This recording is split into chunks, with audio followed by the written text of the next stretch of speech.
Olá, olá! Sejam muito bem-vindos a mais um programa Manda Aqui Solidário. Eu sou o pastor Carlos Gomes, um dos pastores auxiliares aqui da Igreja do Brasil para Cristo Manda Aqui. Nós estamos localizados aqui na Avenida Ultramarino 616. O dia que quiserem nos fazer uma visita, serão muito bem-vindos. Eu tenho certeza que Deus terá um recado especial para o seu coração no dia que você vier. Mas vamos lá, nós estamos aqui. O programa Manda Aqui Solidário faz parte da grade de programação do Manda Aqui Online. Você pode estar assistindo agora, terça-feira, às 15 horas, ou você pode assistir em qualquer outro horário. Te convido a dar uma visitada nos programas anteriores também. Tenho certeza que são assuntos de relevância dentro daquilo que a gente se propõe a falar e a fazer. E eu tenho certeza que tem dicas importantes ali para você também nos programas anteriores. Nós estamos hoje, mais uma vez, recebendo aqui o nosso irmão Rui Portela. Rui Portela, ele é o diretor do Instituto, um dos diretores, do Instituto José Sampaio da Silva, e vai hoje falar um pouquinho mais sobre o Instituto. Nós estamos numa programação em que, durante 4 semanas, a gente vai falar sobre o Instituto, já falamos sobre o GEAS, e falaremos nessas 4 semanas, que essa é a segunda, a partir de hoje, informações mais detalhadas daquilo que o Instituto José Sampaio da Silva promove. Então, Rui, fique à vontade. Amém. Bom, primeiro eu quero agradecer a Deus por mais uma vez nós estarmos aqui e poder falar para você que já assistiu anterior, já tem um pouco de informação, mas aquele que está chegando agora, eu vou tentar trazer um pouco para que você consiga entender todo um trabalho que foi realizado desde 1990. É difícil ter que passar tudo, porque muitas situações, muitos programas, muitos projetos, mas estamos tentando colocar aquilo que é relevante, para que você possa entender como que funciona uma instituição beneficente que está desde 1990 trabalhando com responsabilidade social. Isso é uma coisa bastante importante para que você conheça. Inclusive, nós vamos tentar mostrar alguns programas, e tem alguns programas que ele tem começo, meio, e não tem fim. Agora, tem uns que às vezes são interrompidos por circunstâncias que só Deus sabe. Nós entendemos que Deus tem seus propósitos, e Ele vai colocando nós numa direção que a gente saiba como conduzir. E se por algum motivo tiver que interromper, eles são interrompidos, às vezes até para dar lugar a outros programas, porque as necessidades das pessoas, elas são muitas. E nós entendemos que a gente tem que fazer aquilo que é, às vezes, relevante para o momento e também de uma forma que a gente tenha condição de preencher aquilo com sustentabilidade. Ok? Então, vamos...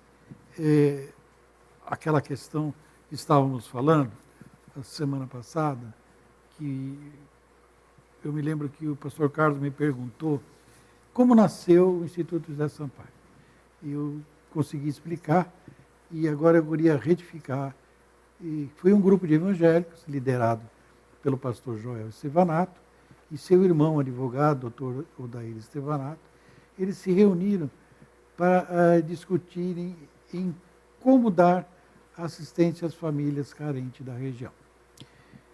Isso foi na época de 1988, quando o pastor Joel estava assumindo a nossa igreja, e naquela época já era feita alguma coisa, mas era feito pelas senhoras, né? Que naquela época já tinha a Jubrac, nos moldes daquela época, e elas já faziam alguma coisa. Porém, era importante que fizesse algo que fosse um pouco mais abrangente, que tivesse até uma organização mais para atender a própria legislação e a gente pudesse, inclusive, começar a conquistar mais espaço, credibilidade. E aí foi quando eles montaram a instituição. Inclusive, é isso que eu quero que vocês comecem a notar. A presença do pastor Joel, ela foi muito importante em todo essa trajetória. Ou seja, ele sempre trouxe alguma direção e nós se organizávamos e fomos realizando. E isso foi muito importante para nós, né?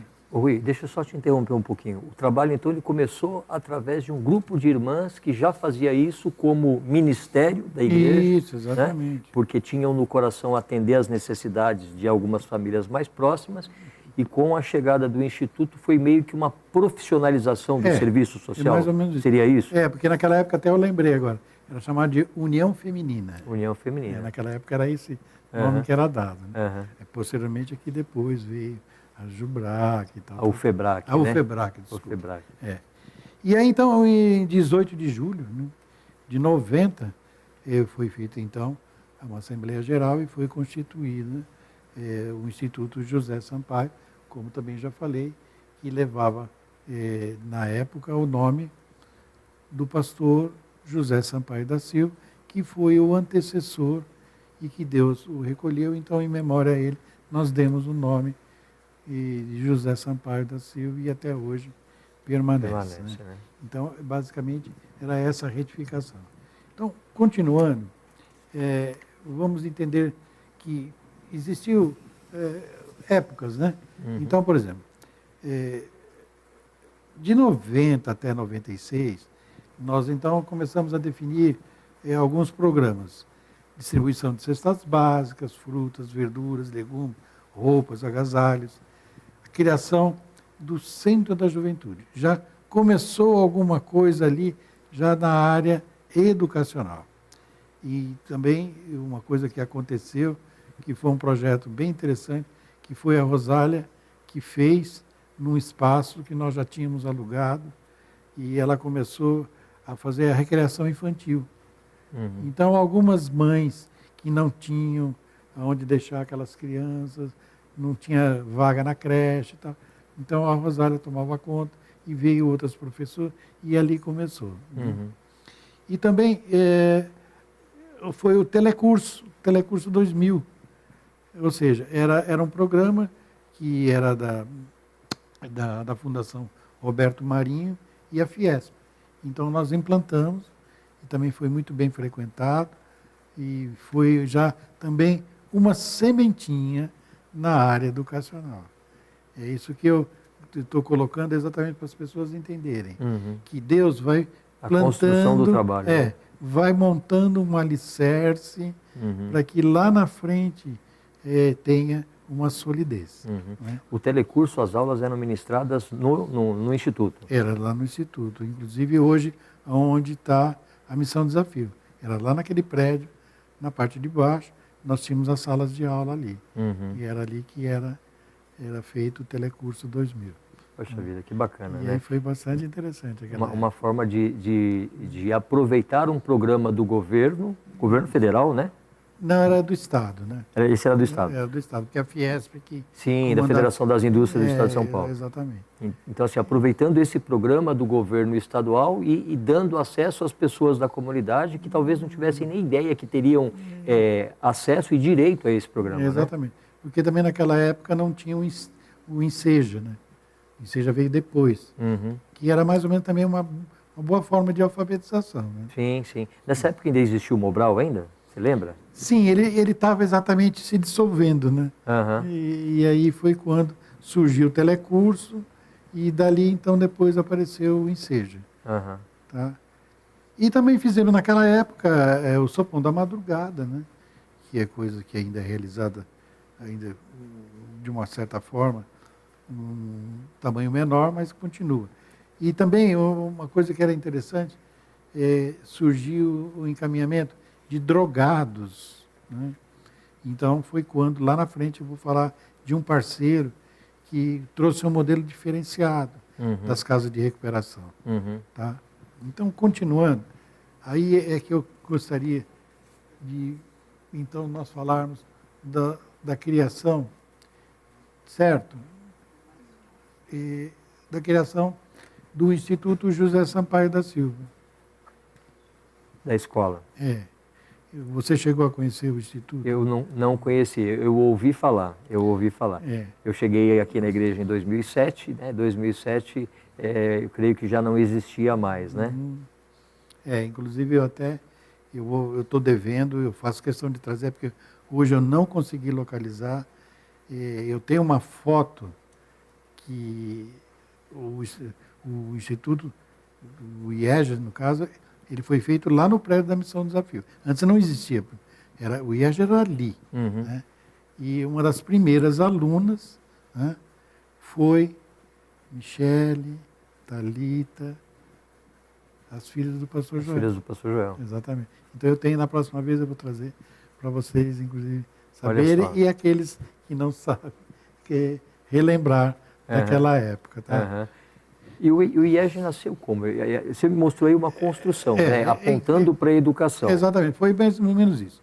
O pastor Joel, dentro daquilo que ele já entendia, que poderia fazer algo maior, aí, conversando com a Rosália e comigo, falou, olha, vamos abrir uma escola. A ideia foi essa. Uhum. E a gente achou que a ideia era grande, mas com Deus a coisa aconteceria, né? Uhum. E aí, então, começamos a pesquisar de como fazer, a legislação e tal. Aí começamos a conhecer pessoas que vieram nos ajudar, e aí demos entrada na documentação, e pela fé a gente foi indo. Foi tão interessante que nessa questão pela fé, que foi assim, nós montamos, entregamos a documentação, ela estava para ser aprovada, e nós divulgamos, fizemos a matrícula das alunas e alunos, e a publicação, ela deveria sair para a gente fazer o Instituto funcionar. Uhum. Então nós marcamos uma data de inauguração e a publicação não tinha saído. E eu me lembro que a pessoa que estava encarregada de ficar acompanhando o Diário Oficial foi o Capela, o pastor Capela. Uhum. Que naquela época era em papel, Era né? em Você papel. tinha que ir lá comprar o Diário Oficial e acompanhar ali as publicações. Então, no dia da inauguração, ele no escritório dele que ele tinha lá no centro da cidade, naquela época ele tinha lá, ele pegou, ligou e avisou. Saiu a publicação. Olha só. Quer dizer, mas foi coisa de Deus, porque nós, é claro, estávamos naqueles dias em campanha de oração, tinha todo um processo, o pastor Joel, a Rosália. Tudo pronto para a inauguração, porém aguardando uma liberação. Precisava da liberação. Mas Deus é tão fiel, é tão verdadeiro que nós acreditamos e Ele colocou a publicação no dia certo e começamos. Maravilha. E foi um trabalho maravilhoso. Maravilha. Quer dizer, a gente já começou um processo que, de uma certa forma, a gente já sentiu que ele nasceu abençoado. Né? E aí foi muito bom, porque no primeiro ano tiveram muitas famílias da nossa igreja, né?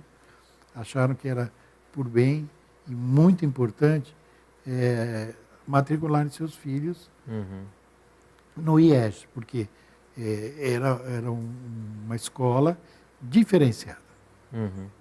Diferenciada no quê? O conteúdo programático, claro, era definido pela Secretaria de Educação e tal, mas o corpo docente eram todos evangélicos.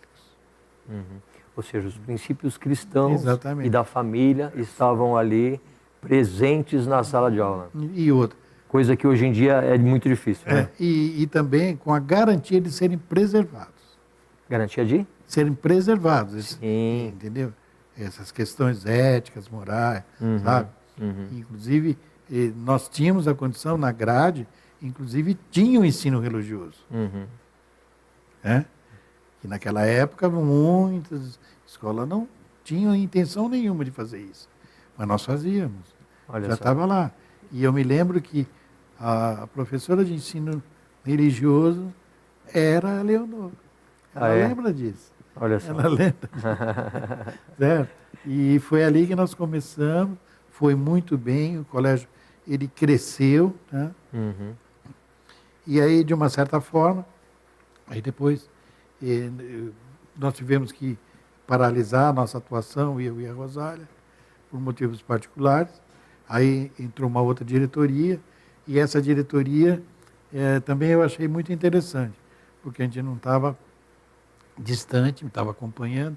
Um grupo de irmãos, tá, se reuniram e achavam que precisava expandir.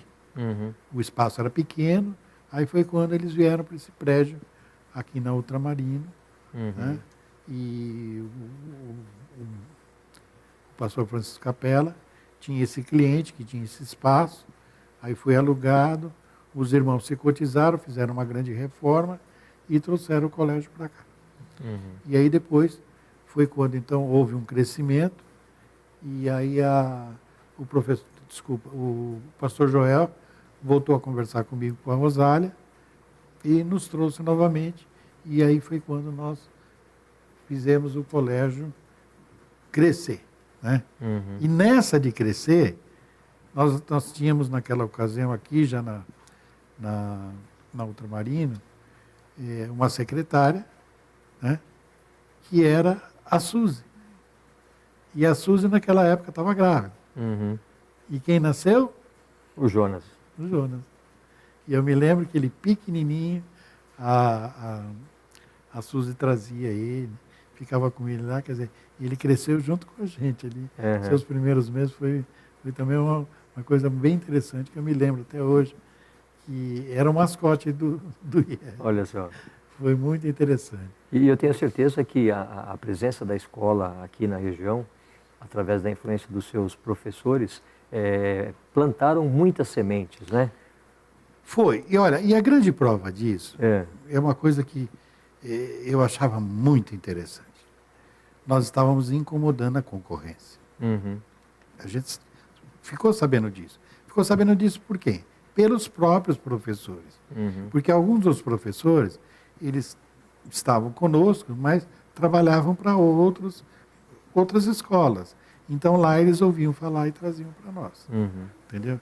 E uma das coisas que nos encheu de orgulho naquela época é que uma das coisas que eles disseram, assim, de uma forma bem categórica, é que a qualidade de ensino era superior. Olha só. Porque nós tínhamos, inclusive, um professor que ele tinha umas salas de aula que dava aulas de reforço, Uhum.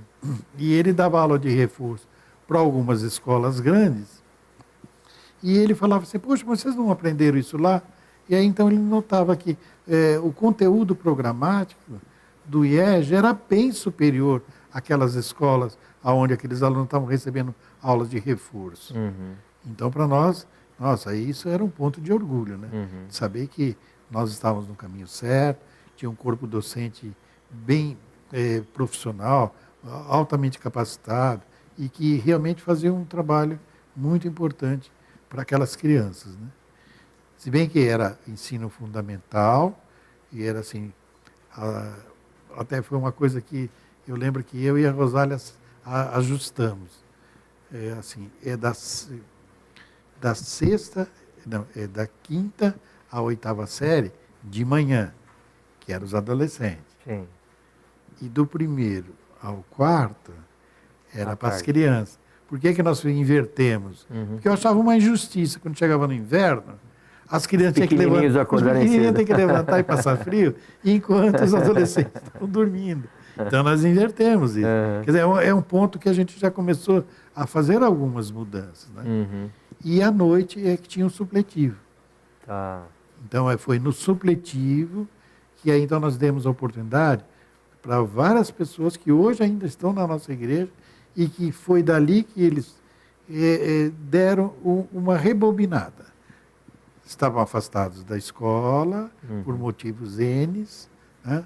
Porém, com a escola tiveram a oportunidade de voltar a estudar, fazer através do supletivo, eliminando então o ensino fundamental, e aí depois passaram a fazer faculdade, se formaram, Olha só. mas o impulso foi exatamente. Sim, a base foi o exatamente. supletivo do IEG. Exatamente. Uhum. Porque, estando na igreja, falando, opa, peraí, vamos estudar, e depois, no amanhã, Uhum. a gente volta até cursar uma faculdade e tal. Sim. Né?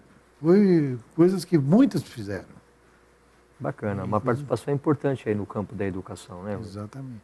Então, para nós foi muito importante. Agora, lamentavelmente, ele teve que ser fechado, mas foi circunstâncias de mercado, porque era um colégio que tinha a sua mantenedora, que era o próprio a Associação Beneficente, né? Mas não tinha um número suficiente de alunos. Então, a questão financeira, ela começou a ficar um pouco prejudicada. Né? Então, como nós não podíamos ficar devendo de forma alguma, a gente foi levando. Uma decisão difícil, porém necessária, né? Exatamente. Porque, na verdade, também é uma coisa que acontecia e até hoje ainda acontece. E as escolas, inclusive, elas passam por esse problema tranquilamente. É a questão da inadimplência. Sim. Quando o país passa por uma dificuldade financeira, na própria economia, o que é que acaba acontecendo? Os pais deixam de pagar a escola. Sim. E aí o que acaba acontecendo? As escolas começam a ficar numa situação prejudicada. Sim, porque não tem de onde tirar receita, né? Porque, veja bem, você tem, que naquela época, até eu me lembro, nós tínhamos um corpo docente de 22 professores. Acho bastante. Então, você imagina a folha de pagamento. Qual era o tamanho dela, né? E a responsabilidade pela CLT é muito grande. Sim, com certeza. Sabe? Então, foi quando a gente foi tentando, porém, o mercado não respondeu, porque o país estava passando por dificuldades, então não tinha muita matrícula. Aí foi indo, chegou uma época que achamos por bem, e até eu me lembro que eu participei muito desse processo, na questão técnica, né? E nós entramos em acordo com a Secretaria de Educação que nós interromperíamos, assim, temporariamente. Né? E aí foi quando, então, fizemos um acordo com todos os funcionários, tá? E encerramos temporariamente. Liquidaram tudo que precisava ser liquidado. E aí, com o tempo, fomos liquidando. Sim. Hoje não temos nada, absolutamente nenhum. E o sonho não acabou, né, Rui? Não. Porque assim, a gente não vai falar muito disso aqui. Não, mas eu só queria completar o seguinte. É isso que eu gostaria de chamar a atenção agora. Porque de lá para cá, o que aconteceu? A gente ficou, de uma certa forma, um pouco frustrado. Porque a intenção era dar continuidade, mas vamos respeitar que Deus tem seus propósitos. Sim. Certo? Então nós aceitamos, demos a continuidade, e o pastor Joel, depois de alguns anos, ele ainda pensando... Isso arde no coração dele ainda. Exatamente, porque o que aconteceu? E eu sei, é que depois que as filhas casaram, e aí então nasceram os netos, aí ele começou a se preocupar. Puxa vida, meus netos não vão ter a mesma escola que minhas filhas tiveram? Porque as três estudaram no IES, né? Então foi quando ele nos procurou novamente, e nós estamos ainda estudando junto com ele. É por isso que ele tem aquele projeto educacional, por isso que o prédio voltou a ser alugado, e aí nós estamos todo aquele processo que ele já explicou, que com um tempo certo, na vontade do Senhor, nós vamos voltar. Amém. Talvez não nós, mas uma diretoria que será formada e vai reativar a escola, inclusive um modelo atual, que poderá dar a mesma oportunidade para as pessoas. Sim, com certeza. Inclusive, pela própria necessidade que se tem hoje de ter escolas com base cristã, Exatamente. com os valores da família, porque infelizmente isso hoje está muito deturpado, né? Em todos os níveis da escola, né? Principalmente no nível superior. Até abrir um parênteses aqui, Rui, para falar que recentemente nós tivemos aqui em um dos cultos uma palavra específica para as pessoas que estão entrando na universidade. Porque nós sabemos que, infelizmente, junto com o conhecimento que a universidade traz, ela traz uma série de informações, vou chamar assim, que não são politicamente corretas, que não são né? Não são informações cristãs, não são informações que agradam o coração de Deus. E, infelizmente, muitos jovens têm se perdido. Muitos jovens têm se enviesado aí por uma visão política distorcida e acabando deturpando os valores cristãos que foram neles implantados. Então, existe uma preocupação em relação a isso, e essa preocupação ela se estende também com relação às crianças, aos adolescentes, e aí eu creio que em breve a gente vai ter, né, notícias boas aí a respeito disso. Sim, até uma das coisas que eu me lembro, que hoje eu vejo, eu falo assim, poxa vida, na época da nossa escola não tinha essas coisas, não o bullying. Na nossa escola eu não me lembro. E de uma certa forma, eu posso assim, afirmar, porque eu, quando participava daquele período da escola, eu também era funcionário. Porque era assim, como nós não, eu trabalhava na iniciativa privada, mas quando abriu a escola, eu vi que eu precisava dar uma força para a Rosália, que ela, inclusive, o pastor Joel lembra, e muitos se lembram. Quando ela retornou, ela teve um mal súbito, teve um AVC. Mas aí o que aconteceu? A igreja entrou em oração, tal, melhorou. Só que ela ficou com pequenas sequelas. Aí eu trabalhava fora.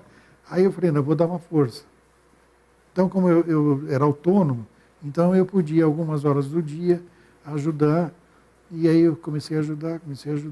Entrei em um acordo na empresa, me afastei e comecei. Aí a diretora, que era a dona Lília, ela falou assim, Rui, mas não tem sentido.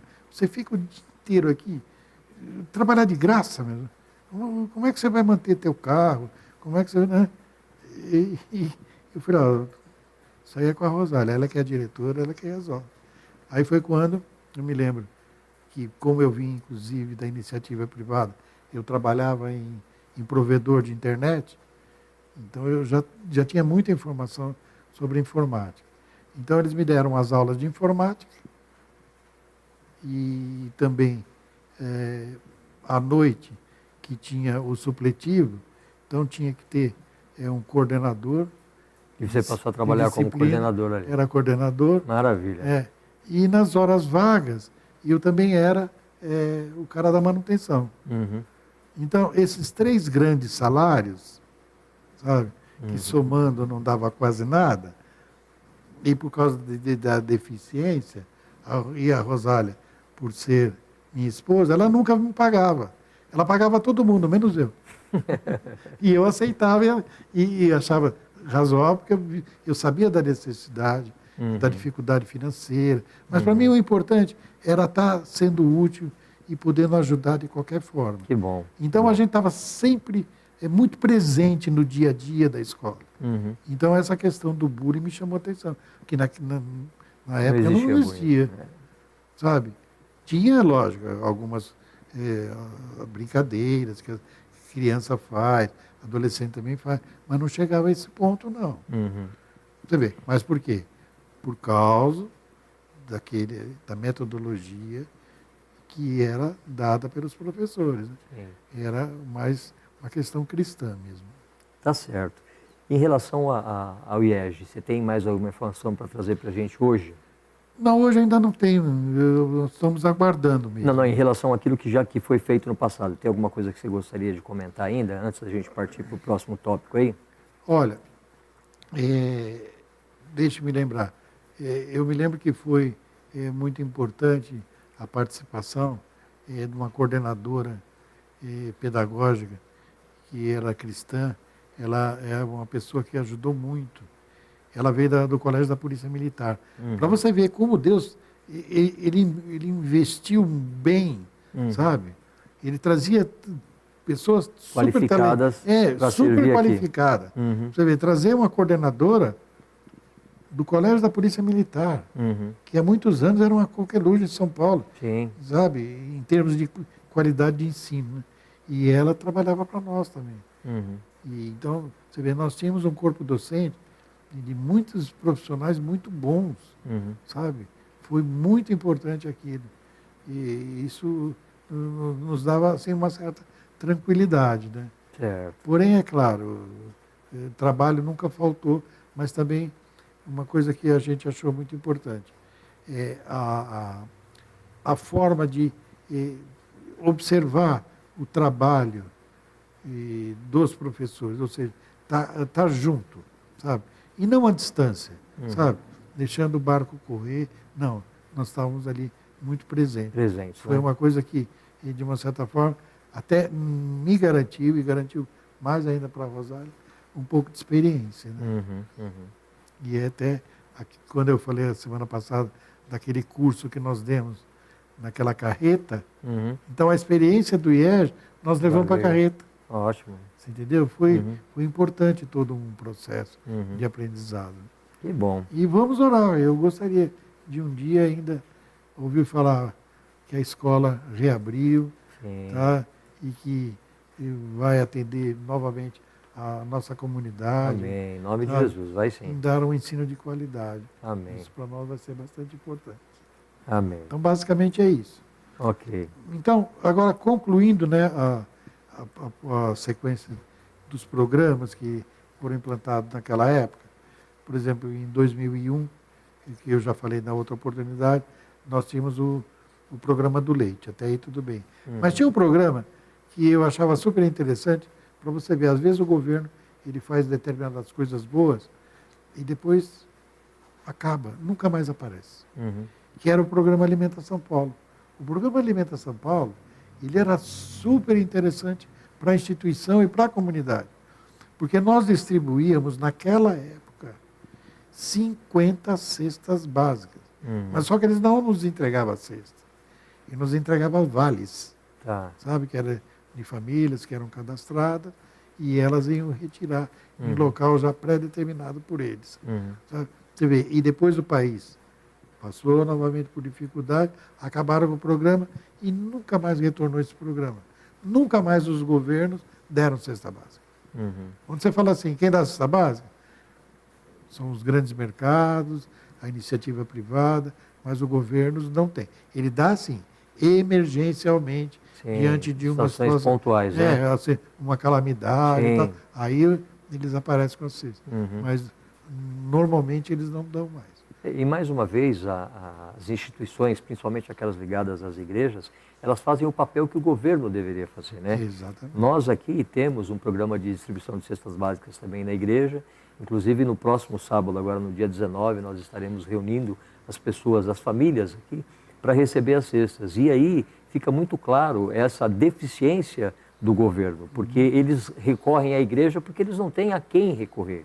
Não é verdade? E nós acabamos com muita alegria, né, podendo participar desse projeto. Nós tivemos agora, terminamos no domingo passado, no sábado, na verdade, a Semana Solidária, que é aquela semana onde nós, como membros da igreja, como participantes da igreja e principalmente das pessoas que fazem parte dos grupos pequenos. Então, o Rui sabe, mas para quem não sabe, os grupos pequenos são chamados GEMES, né, que é o Grupo de Evangelismo e Maturidade Espiritual. E nesses grupos, as pessoas, cada uma delas contribui com uma quantidade, com um valor, para quê? Para que essas cestas básicas sejam montadas, para que a gente, mais uma vez, cumpra o papel social, que na verdade, originariamente, não é um papel da igreja, um papel do governo, que a gente acaba cumprindo.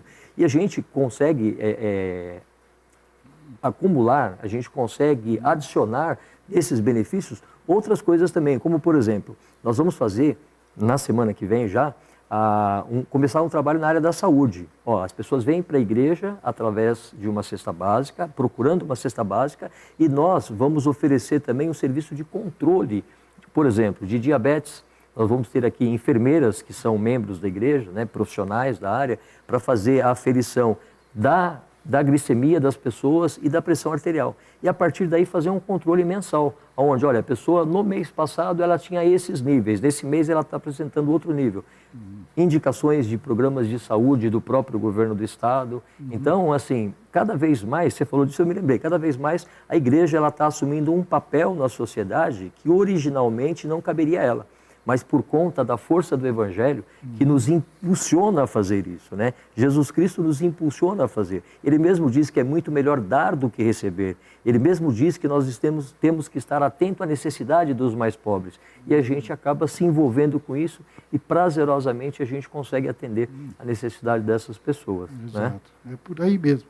Então, agora concluindo, eu tinha citado lá anteriormente a parceria com o CPC. O que é isso?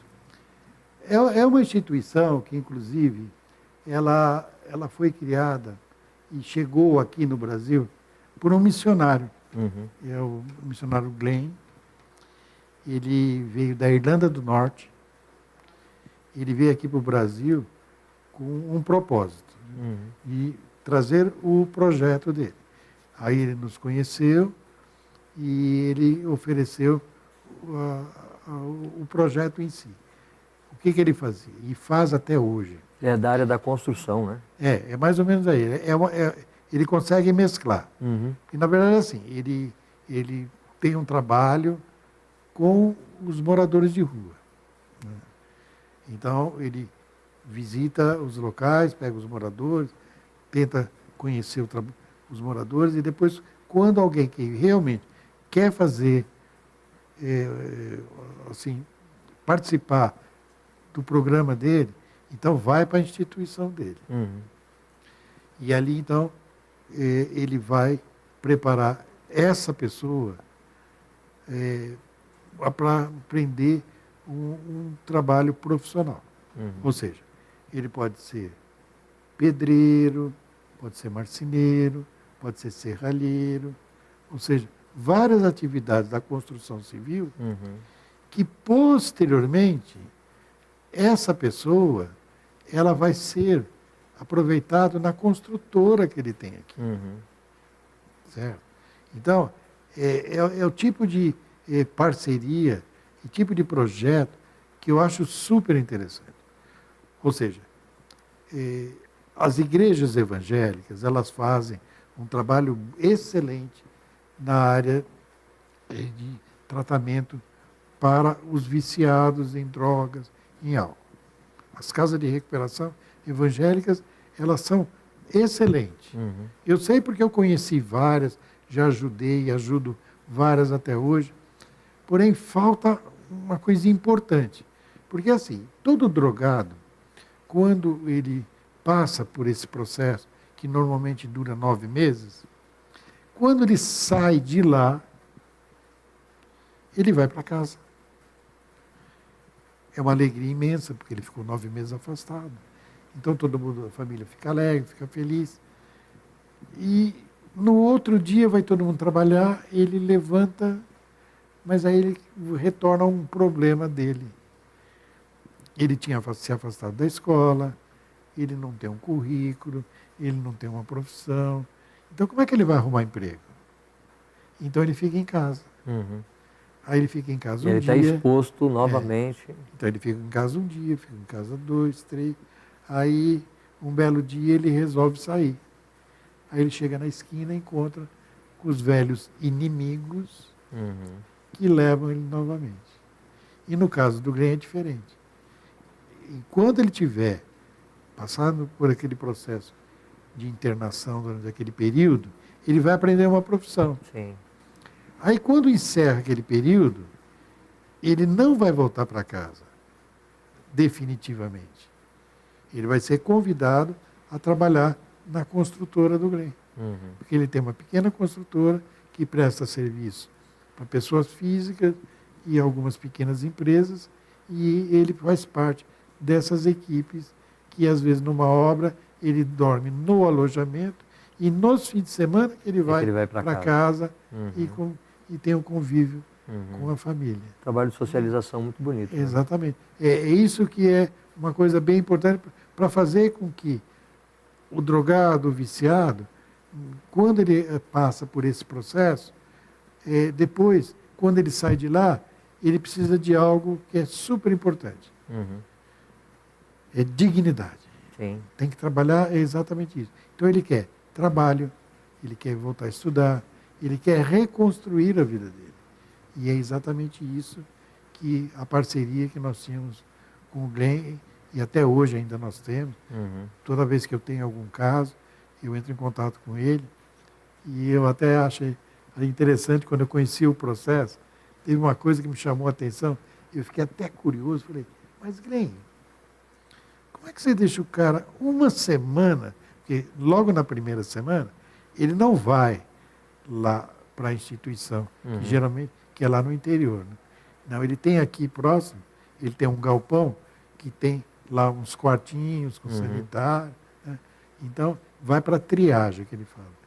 Então, a pessoa vai ficar lá uma semana.